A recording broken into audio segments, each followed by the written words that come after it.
سے بچیں. یہ معاملہ صحابہ کے دور سے چلا آ رہا ہے. اس میں جتنا آپ شدت سے بچیں گے اتنا بہتر ہوگا. ہر آدمی اپنی عقل استعمال کرنے سے پرہیز کرے. ہاں، صدقۃ الفطر ضرورت پوری کرنے کی چیز ہے. کس کی چیز ہے؟ ضرورت پوری کرنے کی. ضرورت پوری کرنا ہی اصل ہے. آج کی تاریخ میں رسول اللہ نے کیا فرمایا؟ صدقۃ الفطر دو. وہ غریب بیچارہ عید کے دن بھوکا رہے گا تو ہماری خوشی میں شریک نہیں ہو پائے گا. اب چراغ لے کے پورا کلکتہ ڈھونڈ لیجیے، کلکتہ کا باہر ڈھونڈ لیجیے، عید کے دن کس کے گھر میں کھانا نہیں ہے نا؟ تو پھر ہم کیا کریں گے؟ کس کو دیں گے صدقۃ الفطر؟ جس کے گھر میں ایک دن سے زیادہ کا اناج ہے وہ صدقۃ الفطر دے گا، مطلب وہ لے کر نہیں دے گا. کس کو دیں گے؟ صدقۃ الفطر ضرورت پوری کرنے کی چیز ہے. جس چیز سے آپ جس کو اناج دیتے وہ کیا کرتا ہے؟ اناج کھاتا. آپ 80 روپے کلو چاول دیں گے، وہ 40 روپے میں بیچ دے گا. مولانا صفی الرحمان مبارک پوری رحمۃ اللہ علیہ پہلے کہتے تھے کہ نہیں اناج دو، پیسہ مت دو. پھر وہ جب مدینہ میں رہ رہے تھے تو دیکھا کہ اس زمانے میں مدینے میں جتنا پیسہ تھا نہیں، آدمی آتا تھا 2 ریال میں جو خریدتا تھا. سسٹم بڑا عجیب تھا اس زمانے میں. اب تو بہت ساری چیزیں چینج ہو گئی ہیں. تو مولانا صفی الرحمان مبارک رحمۃ اللہ علیہ کے بارے میں کہتے ہیں کہ یہاں ایک آدمی اناج بیچ رہا ہے، 10 قدم میں ایک غریب بیٹھا ہوا، 2 روپے کا دو. آپ دیکھیں ابھی بھی اسے اللہ اکبر 2 ریال دے کر کے یہاں سے اس نے ایک پیکٹ اناج خریدا صدقۃ الفطر کا. عید گاہ جاتے جاتے اور اٹھا کر اس غریب کے پاس رکھ دیا اور 2 منٹ بعد اس کو 1.5 روپے میں بیچ دیا واپس. 2 منٹ کے بعد اس غریب نے 1.5 روپے میں اسی کو واپس بیچ دیا. جب مولانا ثناء اللہ مرسلی رحمۃ اللہ علیہ نے یہ حالت دیکھی تو کہا کہ بھائی میں اپنا فتویٰ بدلتا ہوں، پیسہ دو. پیسے ہی دو تو سب سے اچھا ہے. آج بھی یہی حال ہے. آج بھی یہی حال ہے. آپ اس کو 80 روپے کلو چاول لے جا کر کے دیجیے، وہ 40 روپے میں کسی دکان میں بیچ دے گا. میں قطعاً یہ فتویٰ نہیں دے رہا ہوں اور نہ ہی میں اس قابل ہوں کہ پیسہ دینا بہتر ہے. یہ میرا فتویٰ نہیں ہے. میں صرف یہ کہہ رہا ہوں شدت سے بچے. بس کوئی اناج دیتا ہے اناج دے، پیسہ دیتا ہے جھگڑا کرنے کی ضرورت نہیں. ٹھیک ہے پیسہ دے. ہم لوگ حنبلی مسلک کے مقلد تو ہے نہیں کہ پیسہ دینا حرام ہے کہہ دیں، اور نہ ہی حنفی ہے کہ کہیں پیسہ دینا بہتر ہے. ہر آدمی اپنی اتفاق درست دے خلوص کے ساتھ اور اتنا جتنا شریعت نے حکم دیا 1 سال. اور اگر سب سے سیف سائڈ کیا ہے مولانا؟ 2.5 کلو کھجور. حدیث میں کھجور کا ذکر ہے، کھجور دیجیے. گیہوں کا ذکر ہے، گیہوں دیجیے. پنیر دیجیے، کشمش دیجیے، جو دیجیے. سب سے سیف سائڈ یہ ہے کہ یہ 5 چیز دیجیے. جب آپ چاول اور آٹے پہ آتے ہیں تو آپ اگر چاول آٹے پہ جا سکتے ہیں تو دوسرا آدمی نوٹ پہ بھی جا سکتا ہے. یہ اجتہاد کے اوپر منحصر ہے. میں پہلے یہی کہتا تھا کہ اناج دینا بہتر ہے، لیکن کل پرسوں جمعہ تھا، جمعہ کے دن فجر بعد جب میں تقریر کے لیے کچھ لکھ رہا تھا تو کئی علماء کے خطابات میں نے سنے اس موضوع پر. اور جب مجھے یہ معلوم ہوا کہ عمر بن عبدالعزیز رحمۃ اللہ علیہ نے ان کے زمانے میں پیسہ اتنا ہو گیا تھا زکوٰۃ دینے والے نہیں ہوتے تھے. دیکھا کہ اناج بہت ہو گیا ہے لیکن لینے والے کوئی نہیں مل رہے ہیں. اور کرنسی، آپ کو ایک بھی بات بتا، کرنسی کی ہسٹری تھوڑا سن لیجیے. عربوں میں کرنسی نہیں ہوتی تھی. کرنسی آئی ہے اٹلی سے. کرنسی کہاں سے آئی ہے؟ اٹلی سے. جب مسلمانوں نے اٹلی فتح کی ہے نا روم، اس کے بعد مسلمانوں کے پاس کرنسی آئی ہے. اس سے پہلے کرنسی نہیں ہوتی تھی.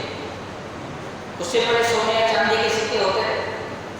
جب اٹلی کو فتح کیا مسلمانوں نے روم کو، تو وہاں پیتل اور دوسرے میگنیٹ کے یہ ملنا شروع ہوئے کرنسی اسلام مسلمانوں کا یہاں کرنسی زیادہ مقدار میں آنے لگی. اس سے پہلے کرنسی ملتی نہیں تھی. اب سوچیے جن کے گھر میں 2 مہینہ چولہا نہ جلتا ہو وہ کھجور اور پانی پہ جیتے تھے, تو ان کے پاس کھجور اور پانی ہی تھا. تو جب یہ ایک چیز کرنسی کی ہسٹری معلوم ہوئی. دوسری چیز عمر بن عبدالعزیز رحمۃ اللہ علیہ جو ایک تابعی ہیں اور امیر المومنین تھے اور ساتھ ہی صحابہ کرام کا دور تھا, انہوں نے سرکاری آرڈیننس جاری کیا اور کہا کہ ابھی اناج کے مقابلے میں کرنسی دو. کرنسی آدمی 4 دن بعد یوز کر سکتا ہے, اناج خراب ہونے کے چانسز ہوتے ہیں, ابھی اتنی غربت نہیں ہے. تب میں نے اس میں نرمی اختیار کی اور میں نے کہا کہ ٹھیک ہے اس پر بات کریں گے. اور میں نے آج آپ کے سامنے یہی کہا شدت سے اجتناب کریں, بس بقیہ چیزیں اللہ رب العالمین ہم تمام لوگوں کو سمجھ آنے کی توفیق